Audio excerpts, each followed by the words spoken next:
পশ্চিমবঙ্গের বুকে এমন এক জায়গা রয়েছে যেখানে গেলে আপনার মন ভালো হতে বাধ্য। খিরাই, মেদিনীপুরে, যাকে এক কথায় সবাই চেনে ফুলের দেশ হিসেবেই। চলুন আজ বরং তাহলে একবার বাংলার বুকে এই ফুলের স্বর্গ থেকে ঘুরেই আসা যাক। তাহলে শুরু থেকে শুরু করি। লাল মাটির পথ, মৌমাছির গুঞ্জন আর বাহারি ফুলের চাষ। ওদিকে পাশ দিয়ে বয়ে চলেছে কাঁসাই নদী। মাঝে মধ্যেই ব্রিজের ওপর দিয়ে ঝড়ের গতিতে হুইসেল বাজিয়ে ছুটে চলেছে ট্রেন। দৃশ্যটা একবার ভাবুন, কি অসাধারণ, তাই না? সব মিলিয়ে খিরাই এখন বাংলার অন্যতম পর্যটন কেন্দ্র। আশেপাশে যতদূর চোখ যাবে শুধুই ফুল আর ফুল। মনে হবে এ যেন ফুলের স্বর্গরাজ্য, ফুলের উপত্যকা। অথচ বছর খানেক আগ অবধিও গুটি কয়েক মানুষই জানতেন এই জায়গার অস্তিত্ব। কিন্তু খিরাইয়ের সৌন্দর্য গোপন থাকেনি বেশি দিন। বর্তমানে পর্যটকদের অন্যতম ডেস্টিনেশন এই ফুলের স্বর্গ খিরাই। ফুল উৎপাদনে পূর্ব মেদিনীপুর জেলার খ্যাতি নতুন কিছু নয়। রাজ্যের পাশাপাশি ভিন্ন রাজ্যেও কোলাঘাট, পাঁশকুড়া ও তমলুক থেকে পাড়ি দেয় ফুল। এই অঞ্চলের অধিকাংশ মানুষের জীবিকাই হচ্ছে এই ফুল চাষ। একদিকে অর্থ উপার্জন আর অন্যদিকে ফুল প্রেমীদের উৎসাহিত করতে খিরাই অঞ্চলে তৈরি হয়েছে এই ফুলের বাগান। বিঘার পর বিঘা জমিতে ফুটে রয়েছে নানান রঙের ফুল। হরেক রকমের ফুলের চাষ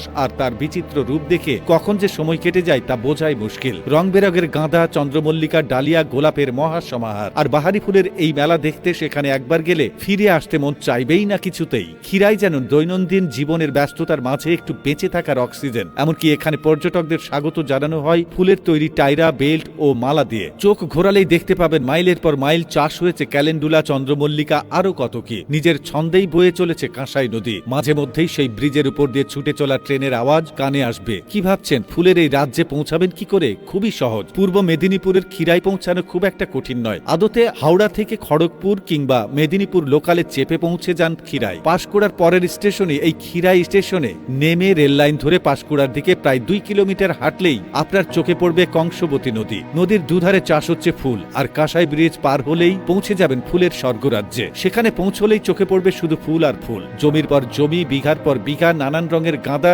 জিগজ্যাগ প্যাটার্নের দাঁড়িয়ে আপনাকে যেন স্বাগত জানাচ্ছে। আগেও একটা সময় পর্যটক লোকদের আনাগোনা ছিল, কিন্তু এবার বছর যত এগোচ্ছে, দিন যত গড়াচ্ছে, ভিড় বাড়ছে পাল্লা দিয়ে। আসলে এই পৃথিবীতে ফুল ভালোবাসেন না এমন মানুষ বোধহয় খুঁজে পাওয়াই দুষ্কর। আর আজ যখন সভ্যতা কিংবা বিকাশের কোপে পড়ে গাছপালা উচ্ছেদ এই সমাজের রোজকার ঘটনা হয়ে দাঁড়িয়েছে, তখন মাইলের পর মাইল জমিতে বিভিন্ন ফুল নিয়ে ব্যতিক্রমেই খিরাইয়ের মাটি। তবে আর ভাবছেন কি এই শীতে একবার যাবেন নাকি ফুলের স্বর্গরাজ্যে? তো বন্ধুরা, আজ এ পর্যন্তই। আজকের ভিডিও কেমন লাগলো তা কমেন্ট করে জানাতে ভুলবেন না কিন্তু। সেই সাথে আমাদের পেজটি ফলো করুন নতুন নতুন তথ্য পাওয়ার জন্য। আর সবাই ভালো থাকবেন, সুস্থ থাকবেন, আমাদের সাথেই থাকবেন। ধন্যবাদ সবাইকে।